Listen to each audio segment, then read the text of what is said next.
हल्ली मोबाईलवर एवढे ॲप्स आहेत, गेम्स आहेत, ते खेळा ना.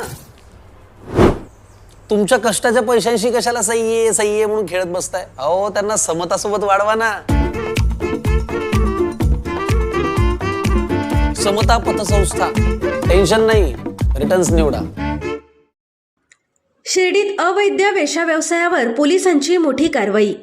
शिर्डी शहरातील हॉटेल पवनधाम येथे पोलिसांनी छापा टाकत अवैध वेश्या व्यवसायावर कारवाई केली आहे. हॉटेलच्या मालकासह एका महिलेवर गुन्हा दाखल करण्यात आला असून 4 पीडित महिलांची सुटका करण्यात आली आहे. शिर्डीतील हॉटेल पवनधाम येथे अवैध वेश्या व्यवसाय सुरू असल्याची माहिती पोलिसांना मिळाल्यानंतर पोलिसांनी छापा टाकत 4 पीडित महिलांची सुटका केली आहे. तर हॉटेल मालक गोविंद गरुड आणि लता चव्हाण या दोघांवर अनैतिक देह विक्री आणि बाल लैंगिक अधिनियमानुसार गुन्हा दाखल केला आहे. दिनांक 11 रोजी, काल 11 फेब्रुवारी रोजी हॉटेल पवनधाम येथे एक इसम आणि एक महिला वेश्या व्यवसाय चालवत आहेत अशा प्रकारची माहिती आम्हाला मिळाली होती. त्या अनुषंगाने आम्ही DYSP कार्यालयाची टीम आणि शिर्डी पोलीस स्टेशनचे इन्चार्ज गलांडे साहेब यांना सदर ठिकाणी छापा टाकून कारवाई करण्याबाबत आदेशित केले.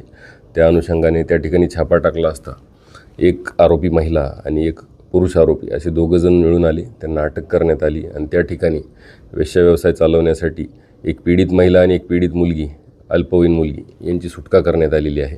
त्या ठिकाणी जे 2 आरोपी आहेत त्यांना अटक करण्यात आलेला असून अनैतिक व्यापार प्रतिबंध अधिनियम आणि पोक्सो अधिनियम या 2 अधिनियमांतर्गत गुन्हा दाखल करण्यात आलेला आहे. आणि आपल्या माध्यमातून सुद्धा मी सर्व जनतेला आवाहन करतो की अशा प्रकारचा अवैध वेश्या व्यवसाय कोणत्याही ठिकाणी चालू असेल तर आपण पोलीस स्टेशनला किंवा आम्हाला माहिती देऊ शकता. सदर ठिकाणी चांगल्या प्रकारे कायदेशीर कारवाई केली जाईल.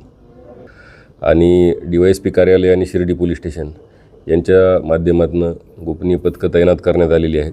तसेच यापुढेही जर अशा प्रकारची माहिती मिळाली तर कठोर कारवाई केली जाईल.